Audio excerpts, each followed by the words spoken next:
Դատարանը բոլորի նկատմամբ ամեն որոշում կայացնում, իրենք անձերը չեն տեսնում ով է, ինչ վիճակում է եւ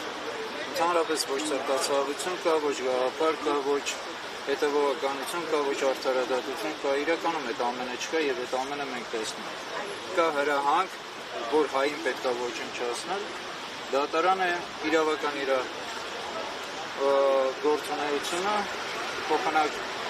երկրի ժողովրդի իրավական դաշտը պահեն, իրականում արդարադատություն տեղի ունենա, որտեղ արդարադատության ժամանակ նման անտարբերություն ծնողների նկատմամբ,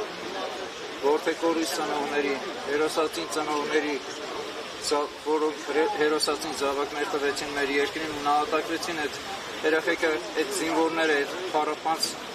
զավակները մեր երկրի, մեր անվտանգության, մեր անկախության համար այդ ծնողների նկատմամբ ունենան ուշադրություն, անտարբերությունից դրդում են նրան, որ մարդիկ գնում են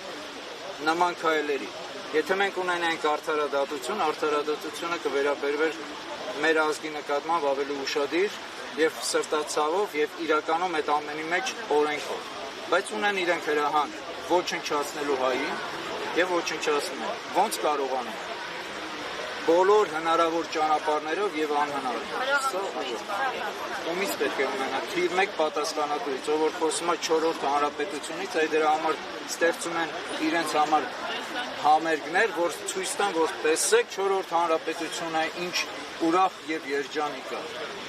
Ինչ արեցիք դուք արը, դուք вообще ինչ իրավունք ունեք խոսեք հանրապետություններից, դուք հանրապետությունը ոչնչացնում եք, դուք ազգը ոչնչացնող եք, ով եք դուք, որ խոսեք կամ դու ընդհանրապես։